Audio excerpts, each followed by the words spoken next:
Shalom, shalom, shalom. Bienvenue sur la chaîne Méline René TV dans l'émission J'avance avec Jésus-Christ.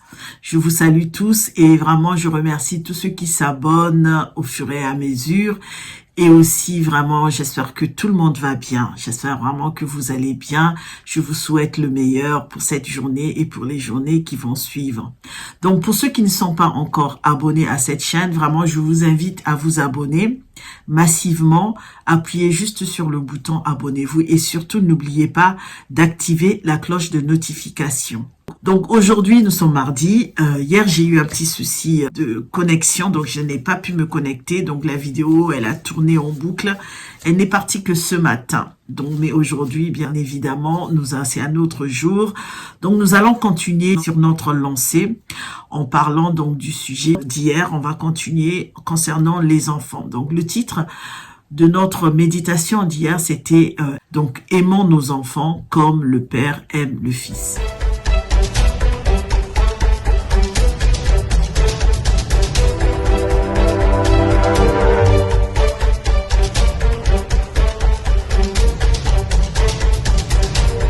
Alors, donc, bienvenue sur la matinale avec Jésus-Christ. Donc, nous allons sur notre thème d'hier, aimons nos enfants comme le Père aime Christ. Donc, nous devons vraiment aimer nos enfants. Donc, c'est ce que nous avons dit hier. Là, nous allons continuer sur notre sujet, aimons nos enfants comme le Père aime Christ.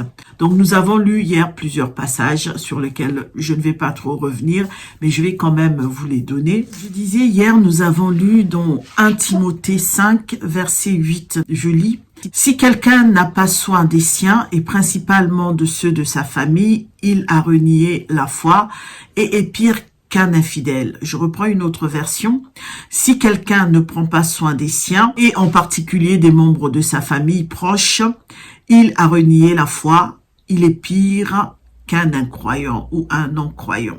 Après, nous avons lu dans 1 Jean 3, verset 18, « Mes enfants, n'aimons pas seulement en parole avec de beaux discours, faisons preuve d'un véritable amour qui se manifeste par des actes. » Nous avons lu également Tite 2, versets 3 à 4.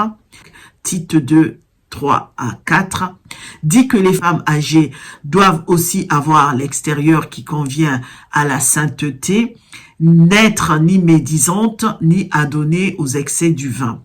Qu'elles doivent donner de bonnes instructions dans le but d'apprendre aux jeunes à aimer leur mari et leurs enfants.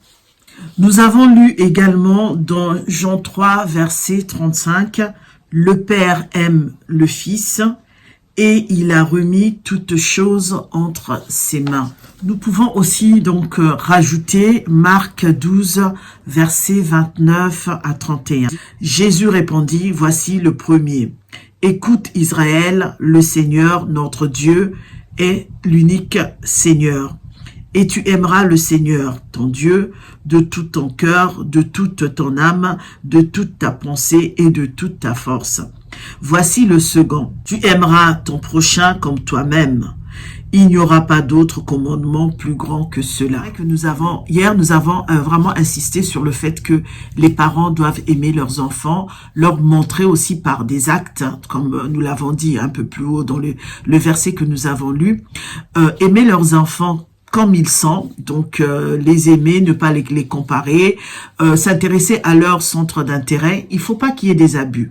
Lorsqu'on dit aimer, c'est pas dans le but vraiment dans l'illégalité pour abuser de vos enfants. Non, là vraiment on parle de l'amour de Dieu, puisque on dit que aimons nos enfants comme le Père aime le Fils.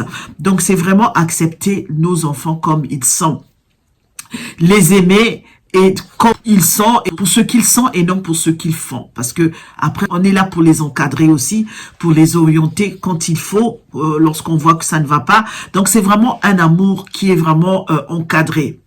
Et donc aussi que nous devons passer du temps avec eux, nous devons surtout les laisser parler, les écouter. Donc quand un enfant vient devant toi et qui te dit quelque chose, laisse-le aller jusqu'au bout de sa pensée, laisse-le aller jusqu'à ce qu'il finisse vraiment sa phrase, qu'il finisse sa pensée, et là tu peux le reprendre si tu veux le reprendre, reprends ton enfant mais vraiment avec amour et sagesse. C'est ce que nous avons dit hier. Et aussi il faut savoir poser des limites. Donc un parent doit aussi poser les limites. Ce n'est pas une liberté, donc c'est-à-dire laisser nos enfants faire n'importe quoi, mais nous sommes là aussi pour les encadrer. Donc nous devons, parce que nous les aimons, nous devons aussi poser des limites. Donc nous intéresser à leur centre d'intérêt, c'est ce qui est important, parce que ainsi, comme nous l'avons dit hier, l'enfant se sentira en sécurité. Il saura que l'on prend en compte son avis, qu'il compte pour nous et qu'il a de la valeur. Et c'est ainsi qu'il pourra bien se développer, qu'il pourra bien fonctionner dans la société, qu'il aura confiance en lui, il aura confiance aux autres, il aura confiance en Dieu, mais surtout qu'il aura confiance en ses parents. Parce que ses parents vont lui montrer qu'il est important et qu'ils sont là pour lui. Ce sujet me tenait à cœur. Je voulais vraiment que nous puissions réfléchir tous au début de cette année, bien que nous avons nos aspirations qui n'ont peut-être rien à voir avec nos enfants, je n'en sais rien, mais que vraiment chaque parent puisse réfléchir à sa qualité de parent. Comment nous manifestons notre amour, comment nous élevons nos enfants, qu'est-ce qu'il faut faire, s'il y a des failles, comment les combler, parce que nous pouvons aussi apprendre à être parent. On ne naît pas parent, on devient parent. Donc nous pouvons aussi apprendre à être parents. Il y a des gens qui ont été formés aussi pour nous aider, pour nous orienter. Nous avons nos mamans, nos grands-parents, nous avons la famille aussi qui peuvent nous aider quand on ne sait pas ce que c'est que être parent. Donc, ce qui fait que nous qui sommes parents, nous avons une autorité sur nos enfants et nous avons à charge. Donc, la charge que nous avons, c'est de les éduquer, les former, les enseigner, les emmener à être des bons adultes, libres, responsables, indépendants, confiants, épanouis dans leur relation avec Dieu, dans leur relation avec les autres. Et donc, nous sommes là pour aussi mettre poser des repères. Comme j'ai dit tout à l'heure, mettre des balises, des limites, mettre des jalons, vraiment les aider pour qu'ils puissent bien se diriger dans la vie, qu'ils puissent bien être orientés dans la vie. Voilà aussi notre rôle de parents. Donc, c'est vraiment ce que nous devons faire.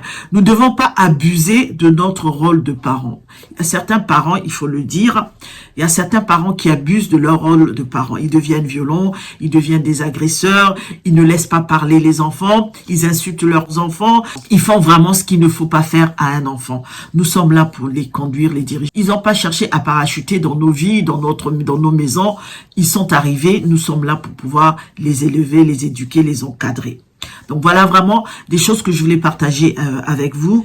Le premier texte que nous avons lu nous disait de prendre soin de nos parents, donc des siens, de la famille. C'est ce qui est important. Donc si quelqu'un ne prend pas soin de sa famille, c'est anormal devant Dieu et Dieu nous qualifie, la parole de Dieu nous qualifie d'infidèles, d'incroyants, de non-croyants. Nous devons pourvoir aux besoins de nos enfants, de membres de nos familles. Nous devons être des parents responsables, puisqu'aujourd'hui on parle des parents. Nous devons être des parents responsables. Paul le souligne, il ne mâche pas ses mots pour souligner vraiment aussi la responsabilité de l'homme pour subvenir aux besoins de sa famille, pour les soutenir. Donc les hommes aussi sont concernés. Nous devons veiller à ne pas user de notre autorité d'une manière abusive et surtout pour ne pas décourager nos enfants. Pour cela, nous pouvons lire dans Colossiens 3, verset 21. Donc vraiment, nous sommes là pour encourager nos enfants. Les enfants aussi ont des obligations envers leurs parents. Aujourd'hui, ce n'est pas le thème, ça sera peut-être un autre thème.